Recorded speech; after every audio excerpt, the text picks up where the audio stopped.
आज मैं आपको एक ऐसी सिद्धि के बारे में बता रही हूँ जो आपकी बहुत परिचित है। ये सिद्धि है कर्ण पिशाचिनी की सिद्धि। इसको किस तरह से करते हैं, कैसे ये रिज़ल्ट देती है, आज के वीडियो में यही बताने वाली हूँ। Hi everyone, my name is doctor Umashree. मेरे चैनल में हमेशा आपका स्वागत होता है। आज भी बहुत अच्छे मन से आपका स्वागत करती हूँ। आई होप आप सब सुखपूर्वक जीवन व्यतीत कर रहे होंगे। मेरी यही ब्लेसिंग्स आपके लिए होती है।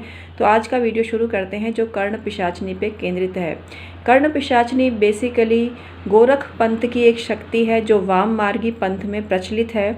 इसको शक्ति कह सकते हैं लेकिन देवी नहीं कह सकते, क्योंकि ये एक आसुरी शक्ति है, या इसको तामसिक क्रिया बोल सकते हैं। तामसिक क्रिया के लिए स्वच्छ वातावरण काम नहीं करता, नदी का किनारा काम नहीं करता, मंदिर काम नहीं करता, मनोरम खुशबू काम नहीं करती, सुगंध काम नहीं करती।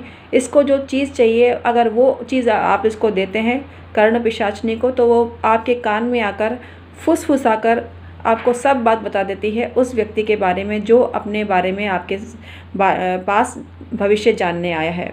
ये इस काम करती है कि नहीं ये तो हम नहीं जानते, लेकिन अगर आप ये क्रिया करते हैं तो आपके सामने रिज़ल्ट आ जाएगा और आपको पता चल जाएगा। इसकी सिद्धि की प्रक्रिया हम आपको बता रहे हैं जो इस प्रकार है। ये एक तामसिक शक्ति है, जैसा हमने आपको बताया।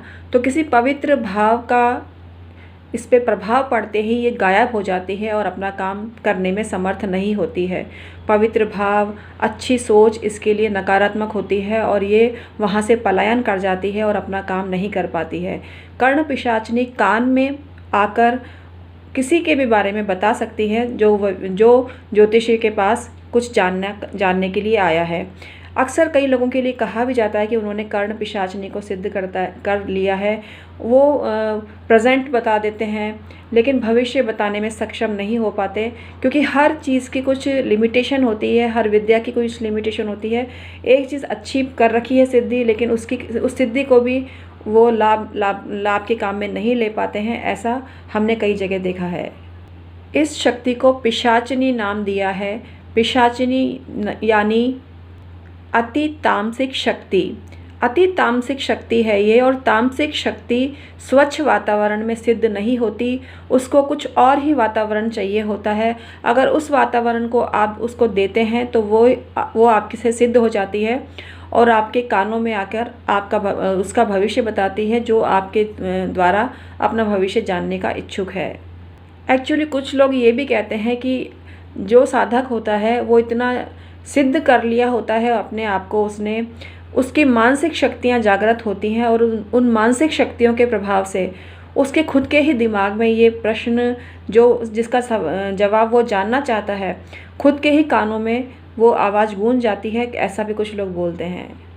मतलब साधक के मन में कोई सवाल आया, उसका जवाब भी उसी के मन में आ जाता है और उसको ऐसा लगता है कि उसके कानों में इस प्रश्न का जवाब आ गया है। उसको ऐसा अनुभूत होता है कि उसके कानों में कोई फुसफुसा रहा है, और वो उसको ऐसा लगता है कि कर्ण मतलब कान, तो उसके कर्ण में कोई फुसफुसा रहा है, और उसको ऐसा आभास होता है कि कोई दिव्य तामसिक शक्ति है जो उसका साथ दे रही है और उसको बता रही है हर सवाल के जवाब जो सामने वाला जानने के लिए आया है। ये ऐसी शक्ति है जो कान में फुसफुसाती है, इसीलिए इसका नाम कर्ण पिशाचिनी है। कर्ण पिशाचिनी की सिद्धि के नाम पे काफ़ी भ्रमजाल फैला हुआ है। कुछ लोग इसका खंडन भी करते हैं और कुछ लोग इसका समर्थन करते हैं। आप किस श्रेणी में आते हैं मुझे कमेंट करके अवश्य ही बताना। कर्ण पिशाचिनी के बारे में बहुत मिथ भी प्रचलित हैं जो इस प्रकार हैं, जैसे कि आपने कर्ण पिशाचिनी की सिद्धि करी और जो चीज़ आपने उनसे मांगी तो वो तुरंत प्रभाव से आपको वो चीज़ लाके पकड़ा देती हैं। ये मिथ भी है और इसको कुछ लोग नकारते हैं कि ऐसी स्थिति नहीं है। कर्ण पिशाचिनी जो कान में फुसफुसाती है, इसको भी कुछ लोग नकारते हैं। कर्ण पिशाचिनी शक्ति साधक के साथ प्रेम संबंध स्थापित करती है और क्रीड़ा करके उसको संतुष्ट करने का प्रयास करती है, या काम वासना से प्रेरित होकर उसको संतुष्ट करने का प्रयास करती है, या उसके द्वारा संतुष्ट होने का प्रयास करती है।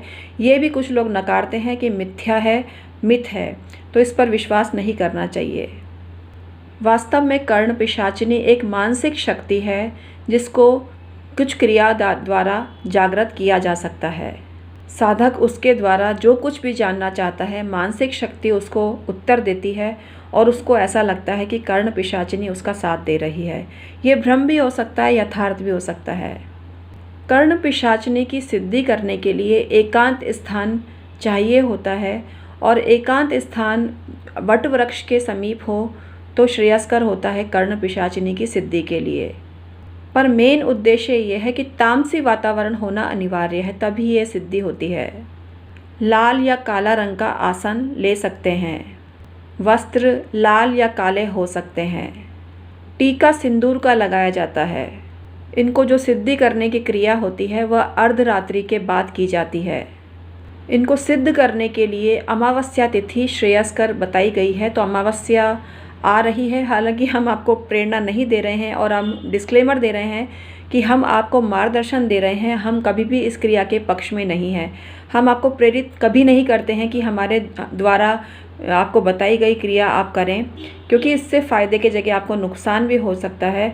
हर क्रिया हर किसी को सूट नहीं करती है और तामसिक क्रियाओं से बच के रहना चाहिए, ये हम डिस्क्लेमर में दे रहे हैं। और हम कभी भी आपको प्रेरित नहीं करते हैं कि ये क्रिया आप करें।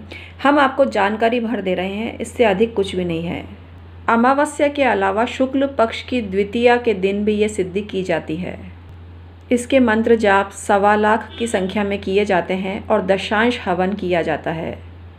पूर्णाहुति जो होती है, पूर्ण आहुति, वो दशांश से होती है। जब नीरव शांति हो तब ही मंत्र जाप करने चाहिए। साधक को दूध और फलों पर रहकर ये साधना करनी चाहिए। शयन की व्यवस्था साधना स्थल पर ही आपको करनी चाहिए। पूर्ण आहुति के पश्चात किसी कुंवारी कन्या को भोजन अवश्य कराना चाहिए। पूर्णाहुति के अंतर्गत खीर, खांड, पूरी, लौंग, इत्र, अंडे, देशी शराब का प्रयोग किया जाता है।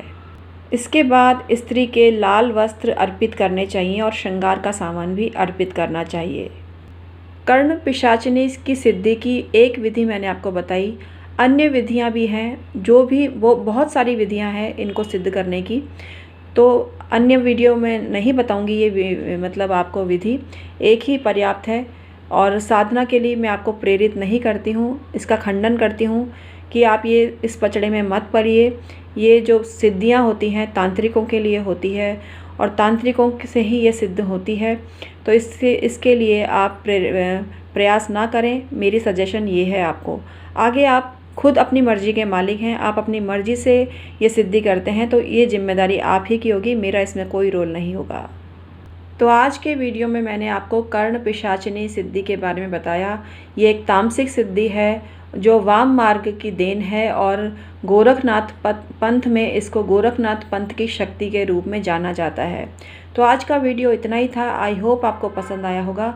मेरे वीडियो अगर आपको पसंद आते हैं तो मेरे चैनल को अभी के अभी सब्सक्राइब करिए, क्योंकि यहाँ ज्योतिष, तंत्र, मंत्र, वास्तु की बात होती है, साधना पद्धतियों की बात होती है और पूजा पाठ की बात होती है, व्रत उपवास की बात होती है, न्यूमरोलॉजी की बात होती है, पामिस्ट्री की बात होती है, वास्तुशास्त्र की बात होती है और अनेक विधाएं हैं जिनके ज्ञाता हम हैं। टैरो कार्ड रीडिंग भी हम करते हैं और पेंडुलम डाउजिंग भी हम करते हैं, रेकी हीलर हैं हम, और लामा फेरा की थोड़ी बहुत नॉलेज है और एंजल थेरेपी भी करते हैं। लेकिन उनका जिक्र हमने आपसे कभी किया नहीं, क्योंकि उनकी ज़रूरत नहीं पड़ी, क्योंकि ज्ञान अपने आप में बोलता है और हमारा चैनल आपको पसंद आता है और आप हमारे चैनल को सब्सक्राइब करते हैं, यही हमारे लिए बहुत बड़ी उपलब्धि है। तो आज का वीडियो मैं समाप्त करती हूँ। आई होप आपको पसंद आया होगा। Thank you so much.